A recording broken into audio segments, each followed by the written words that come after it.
Oh, good, good. We all watched the film, made our corrections. Last couple of days, been on at practice, and we've been moving on from it.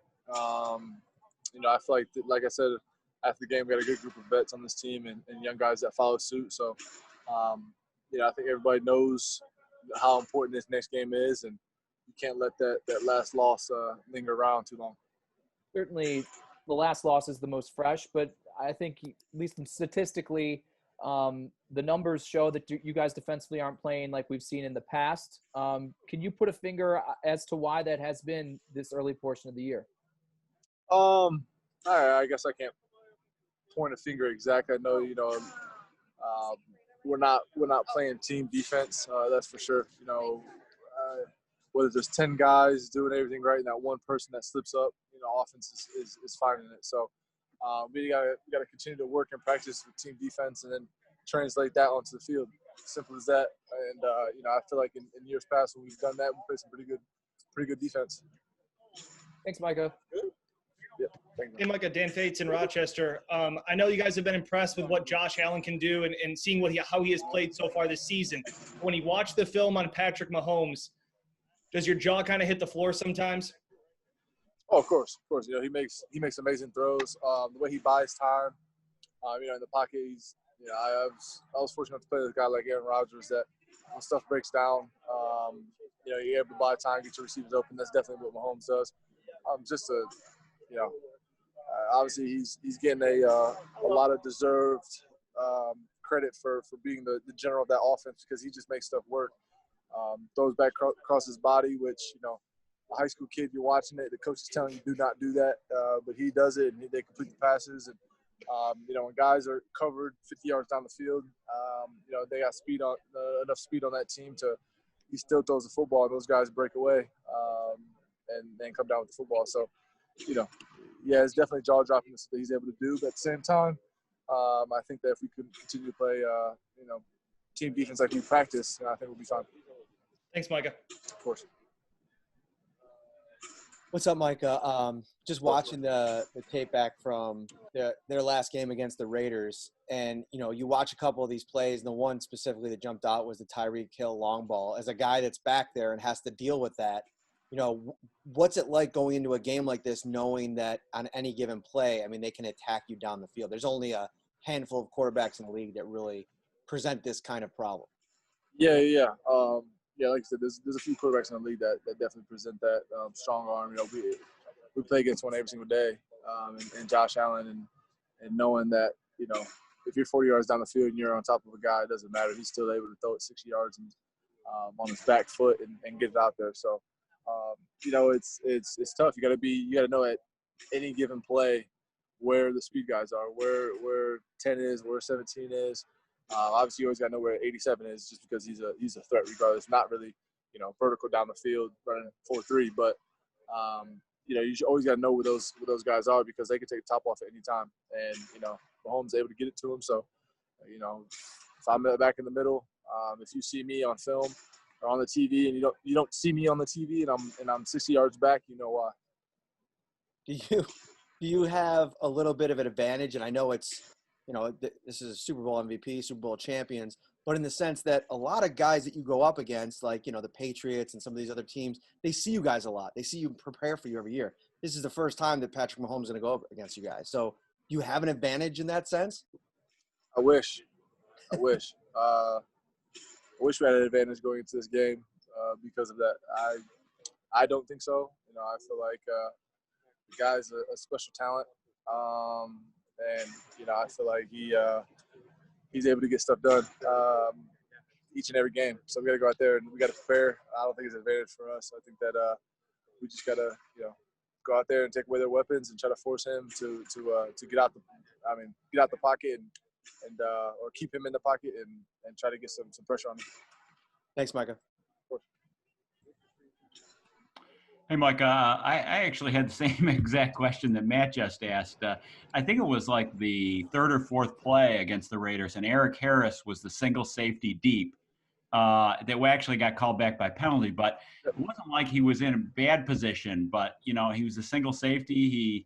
He think maybe a guy was running a corner route to his left, and he just looked at him for a second. I mean, you know, what do you think he did wrong there? I mean, not to pick on him, he's a good player, you know what I mean? But I mean, it was like he didn't. You got to get deeper than you think you need to get, or what do you think about that play? Yeah, exactly. I think that you know, what I said, just being 50 yards on the field and being, you know, even with the receivers, it doesn't matter. He's still gonna throw the ball out there. That's just the type of players that he has, and most of the time those receivers go down with it.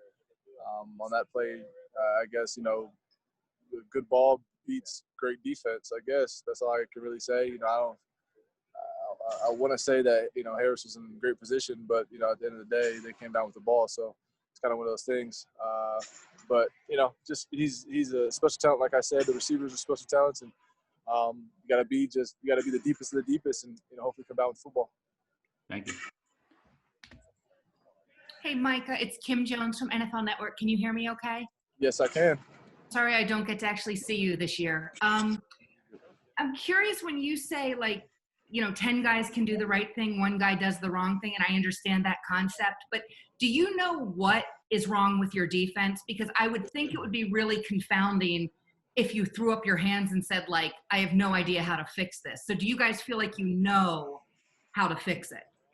Well, I don't think on pass plays, you know, it's one guy messing up, or on run plays, it's one guy messing up. I just feel like, you know, what we practice all the time is team defense. Everybody doing their job.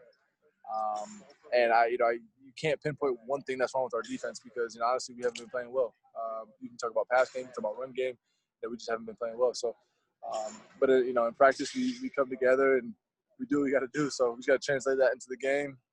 And, you know, I'm not gonna throw my arms up and say I have no idea, because, you know, I can pinpoint some things, but, you know, we just got to hone in, and everybody has to do their job. And this might sound elementary, but how much of a difference does it make when Tre'Davious White is on the field with you guys? Obviously, another special talent. He's able to go out there and you know, play with him going on our fourth season. Just the what he brings to his defense, locking down the other team's, you know, best receiver or that side of the field.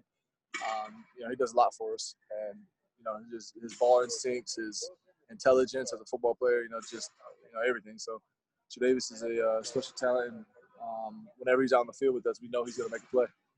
Thank you, Micah. Micah Hyde, how's it going? Mookie Hawkins, Waffle Sports 1080. Thank God Good. it's Friday. Going, man? I'm good, man. It's Friday. The sun is shining. You know, there's no snow on the ground, so everything is okay. But how challenging is it, Micah, for you guys to go up against one of the best aerial assault offenses in the NFL? I'm sorry. You kind of broke up. Can you say it again? How challenging is it for you to go up against one of the best aerial attacks in the NFL? You know, it's a challenge each and every week here in the league. You know, you play against teams that have a great ground game, pass game.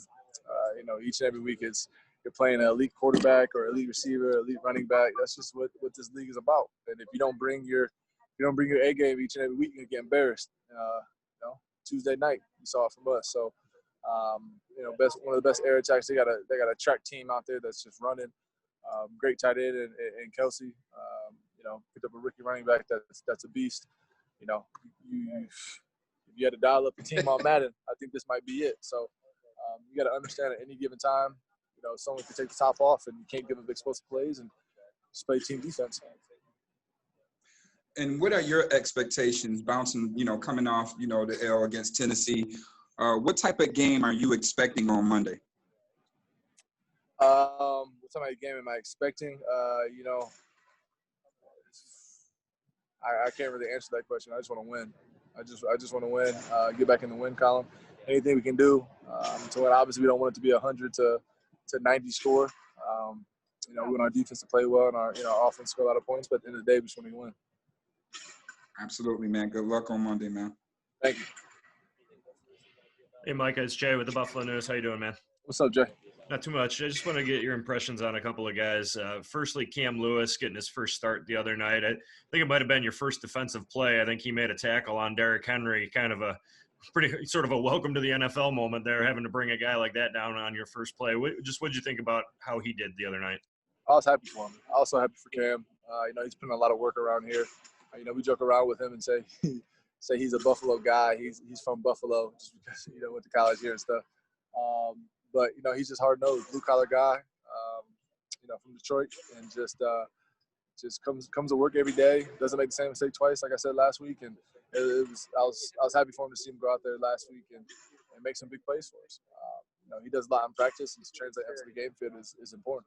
Yeah, and the other guy is Tremaine. We saw him, back in the red jersey today. It's clear that he's dealing with some stuff with that shoulder, but he's maybe taking some grief a little bit about his play maybe being uneven. I don't know, just your impressions on that. What are you seeing from him, and kind of what being in the room with him, what he's going through and what he's providing for this defense right now, and just your impressions on all of that. Tremaine is a natural born leader. The day he walked into this building, I think that, he obviously being a first round pick and stuff, pressure was thrown on him to be a leader and stuff like that. And he's followed suit. That boy comes in every day. He's one of the first ones here. He wants to work. He watching film. He's in the training room trying to get right. He does it all for our team, for our defense. So, we understand what he brings to this defense, and just the leadership and stuff. Where I'm not one bit worried about Tremaine being on too.